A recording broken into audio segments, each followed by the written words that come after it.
Dakikalık saygı duruşuna davet ediyorum.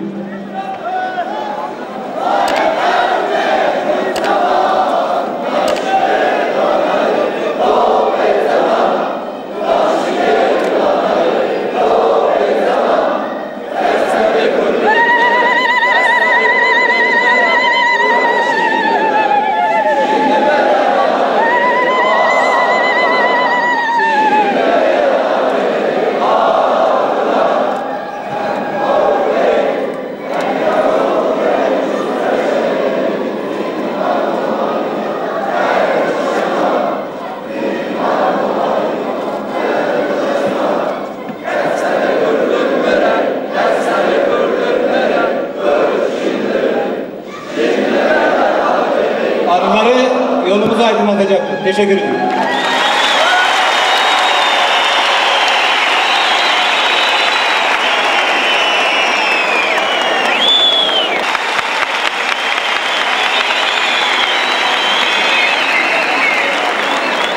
Araştırmacı yazar Faik Bulut, Barış Bir Araya Girişim Komitesi Başkanı Sayın Şanar Yurdatapan,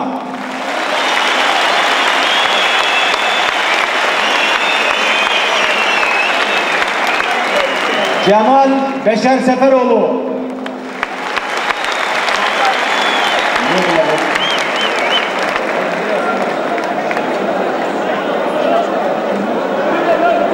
Fethullah Erbaş, Van Milletvekili,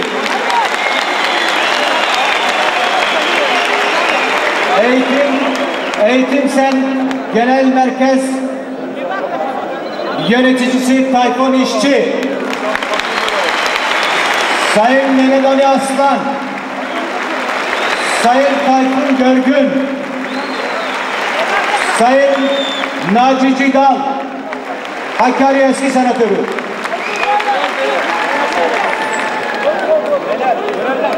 Betül Bilge Tekin, Eczacılar Birliği'nden, Emek Partisi Genel Başkanı Sayın Levent Tüzel, KES Genel Sekreteri Sayın Faysal Özçift, KES'ten Sayın Kadri Gökdere, Tümbensen'den, İbrahim Karakaya, Tunceler Derneği Başkanı Mehmet Ceyhan Gölek,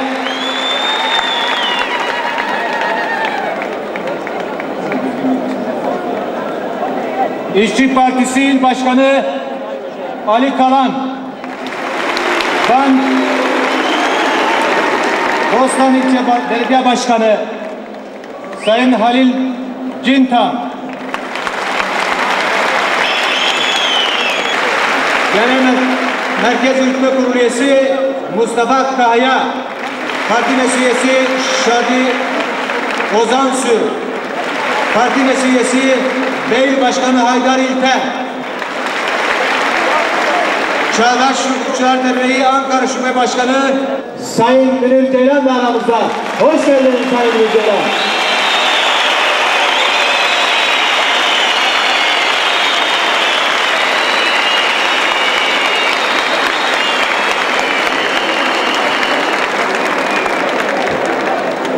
İsviçre Turizm'den parlamenterlerden Sosyalist Parti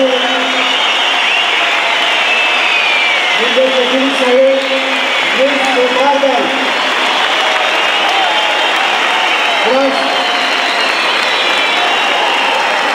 İngiltere Parlamentosu'ndan Hristiyan Demokrat Parti Milletvekili Anthony Lucas.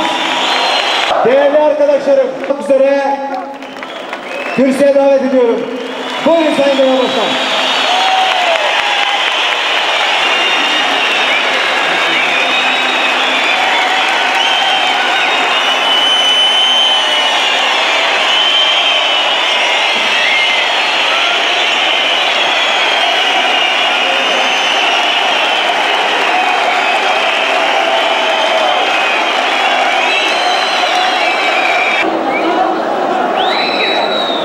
Sayın Başkan,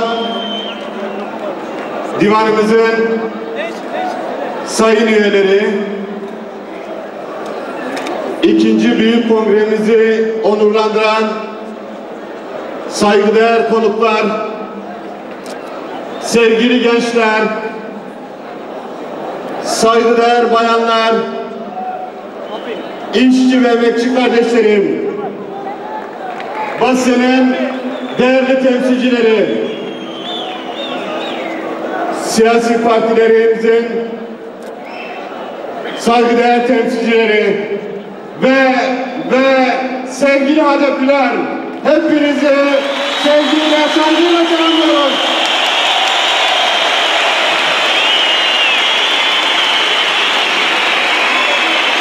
Hepinize ikinci olan büyük kongremize hoş geldiniz diyorum.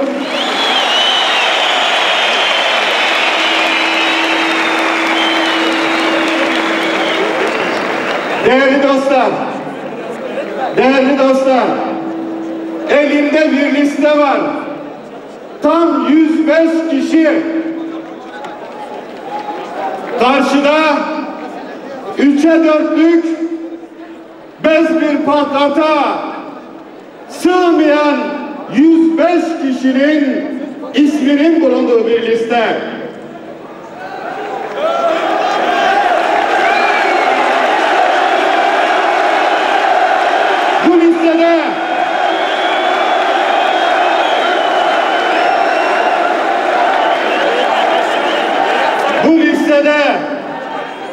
Bu listede şehitlerimizin adı yazılı.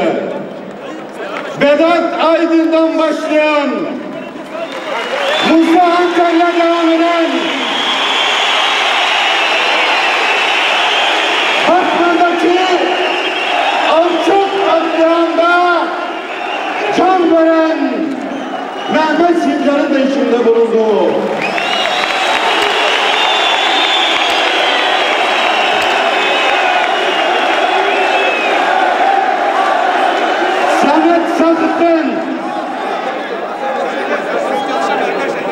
sevgili arkadaşım, yoldaşım, canım ciğerim Muhsin Meriç'in,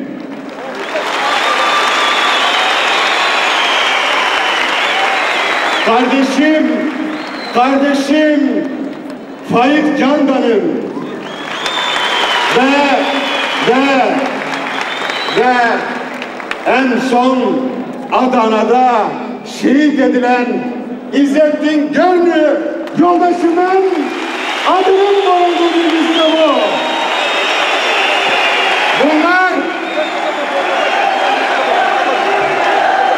Bunlar Türkiye'de demokrasi mücadelesi veren, insan hakları mücadelesi veren, emekten yana tavır koyan, özgürlük mücadelesi veren insanlar.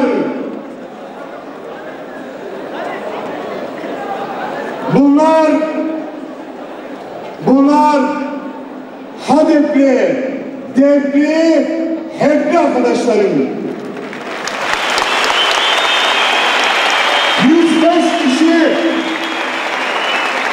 105 kişi sanmayın ki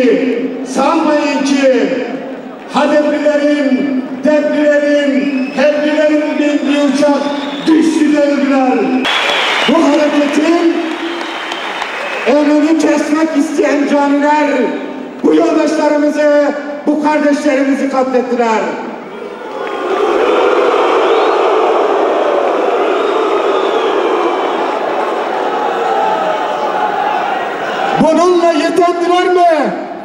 Bununla yetindiler mi?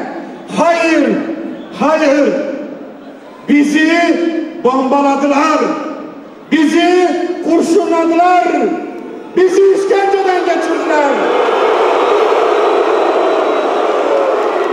Gözaltıları sıradan olay haline geldi. İnsanlarımızı aç bıraktılar ama yenilmedik, teslim olmadık, direndik. Tıpkı Mardin'deki, Van'daki halkımız gibi direndik. Beraber direndik. Onunla geldik bu meydanlara. Bu kimseye, bu meydana böylesi ağır bedeller ödeyerek geldik. Ya değilse bizi düzenin efendileri buraya beleş getirmediler. Epey direndik. Öyle geldik buraya. Bazı işi ticarette dökmüş köse yazarları Saddamvari seçim dediğim için karşı çıktılar. Saddam kendi ülkesinde sözde demokrat olduğunu göstermek için kendisini halk oylamasına sundu. Herkesin zulümkarlığıyla, despotluğuyla, iğrenç cinayetleriyle bildiği Saddam halkının oyuna başvurdu. Bunu Avrupalılara bir gösterge olsun, işte ben demokrasiye inanıyorum, halkım hala benim arkamda dedirtmek için yaptı. Sandıkları koydu, üstüne sandıkların başına silahladı adamlarını koydu. Arkasından çağırdı, ey halkım gelin, eğer beni beğeniyorsanız evet oy vereceksiniz, yoksa benim kalmamı istemiyorsanız hayır diyeceksiniz. Geldi Iraklılar, Irak halkı gitti sandık başına, silahların gölgesinde Saddam'a oy verme zorunda kaldı. Sonuç çok başarılı. %99.9 tek ki oy vermeyenler olmuş Saddam'a. Herkes Saddam'ı beğenmiş. Vermeyen namuslu 3-5 tane insan daha sonra Saddam'ın silahlı adamları tarafından infaz edildi, katledildiler. İşte Türkiye'de 24 Aralık'ta Saddamvari bir seçim yapıldı 1995 24 Aralık'ında. Batı'da sandıklar kuruldu, kurulmadı değil ama toplam 10 milyon seçmen seçim dışı bırakıldı.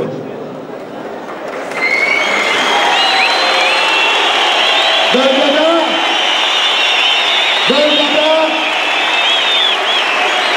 haber bütün baskılara rağmen, zulme ve zora rağmen, çağrılarımıza rağmen bölge halkı 23 arkadaşımızı seçim milletvekili olarak Ankara'ya gönderdi ama onlar parlamentoya gidemediler. Onlar şimdi bizim aramızda.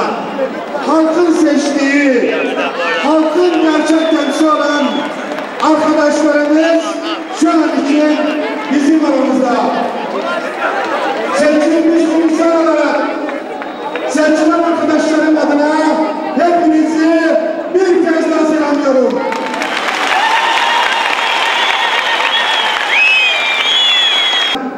Siz Tayyip Geylani'ye yetki verdiniz mi? Siz Tayyip Geylani'ye güven duyuyor musunuz? Sizin adınızda konuşma hakkı var mı?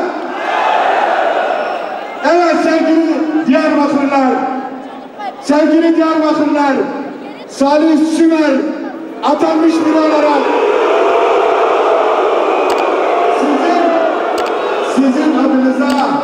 sizin adınıza bir şeyler talep edebilir mi? Böyle bir yetki verdiniz mi? İşte sistemin çarpıklığı budur.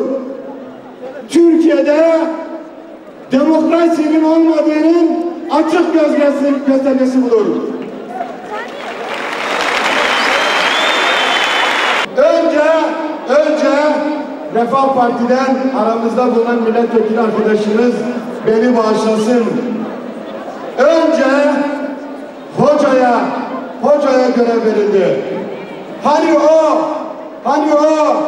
Bingöl'de Kürtçü, Konya Konya'da, Karadeniz'de şeriatçı, Ankara'da Atatürkçü olan hoca var ya, ona göre verildi.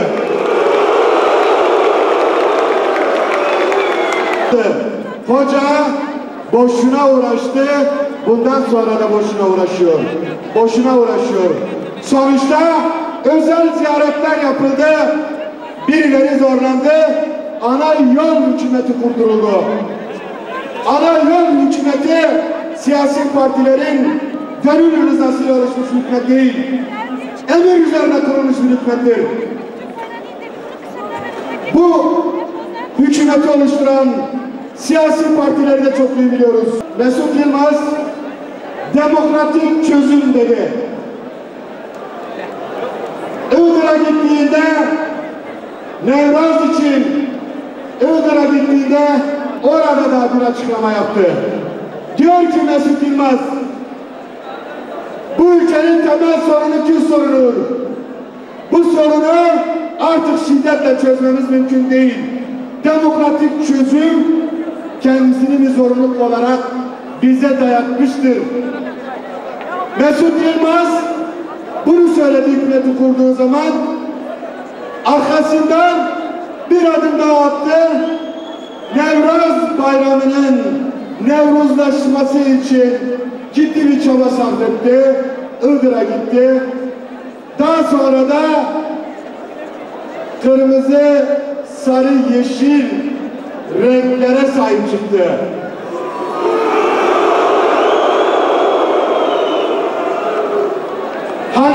Hani bölgede uğruna trafik lambalarının değiştirildiği kırmızı, sarı, yeşil renkler var ya, onlara sahip çıktılar. Sadece sahip çıkan Mesut Yılmaz'a değil, DGM savcısı Nusret Demiral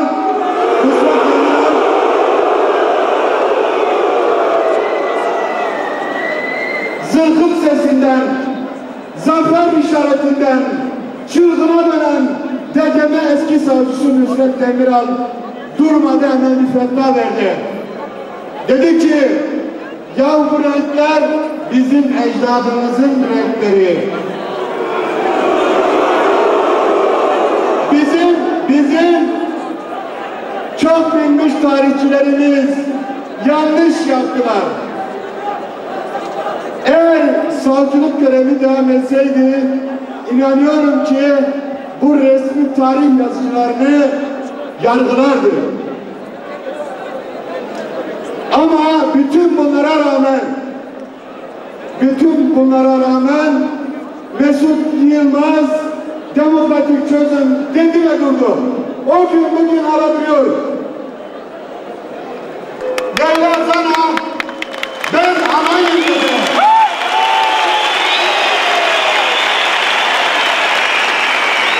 Ben anayım. Ben kan ve gözyaşı istemiyorum. Barış istiyorum bir ana olarak dedi. Demokratik çözüm istiyorum dedi. Siyasal çözüm istiyorum dedi.